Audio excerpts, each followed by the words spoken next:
Dans l'enfer de Takumbu, les lèvres sont scellées. Près de 20 détenus, en grève de la faim depuis plus d'un mois, ont décidé de se coudre les lèvres au fil de fer. Francisco, 35 ans, accusé d'agression, a été le premier. C'est lui qui a lancé le mouvement. Y todos estamos unidos acá, nadie va a levantar su huelga acá, porque todos queremos salir de la cárcel. Y no voy a levantar mi huelga yo. Estoy decidido.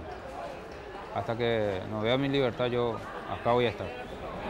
Allongés depuis 40 jours sur ces matelas crasseux dans le préau de la prison, les grévistes se contentent de boire de l'eau à la paille et de glisser des bonbons entre leurs lèvres cousues. Oscar est enfermé ici depuis 3 ans pour vol. Comme les autres, il affirme avoir purgé sa peine. Mais les autorités refusent de le libérer. Le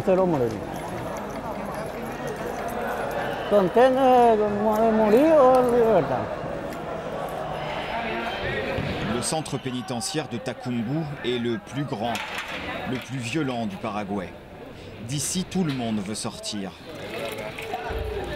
La situation sanitaire est déplorable. Le sol est jonché d'ordures et l'air empeste l'urine. Des conditions qui ont obligé certains grévistes à renoncer à la mutilation.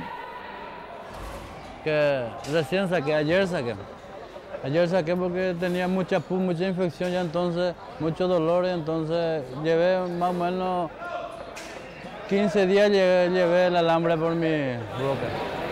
Le lendemain, la direction de la prison est fière d'annoncer qu'après 15 jours de négociations, elle a enfin gagné. Même si la grève de la faim continue, les détenus ont renoncé à se mutiler.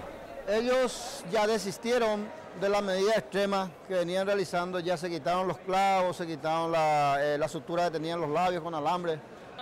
En échange, les grévistes ont obtenu qu'un avocat plaide leur cause. Ils espèrent ainsi sortir rapidement de Takumbu.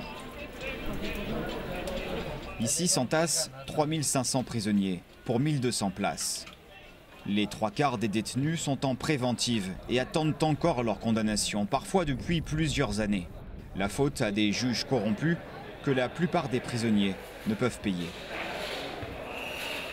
Gracias a la manifestación de ellos, se ha interesado en sus casos y vinieron a visitarles. Ahora por lo menos tienen conocimiento de dónde están sus causas penales. Le dimanche, c'est jour de visite à Takumbu. Les femmes des détenus se pressent devant les grilles.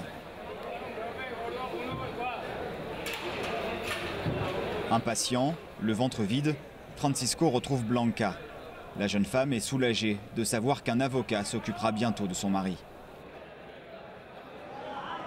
Ojalá que no sea así, en verdad. Espero que no, tampoco vuelva a cometer, no vuelva a hacer eso. Es un sacrificio muy grande. Espero que con esto sea suficiente. Ahora está mucho mejor ya. Ahora ya me quiero otra vez. Face à l'indifférence de la justice, seule la mutilation aura permis d'attirer l'attention. Mais pour Francisco et ses compagnons, la grève de la faim se poursuit. L'objectif est clair, sortir de l'enfer de Takumbu.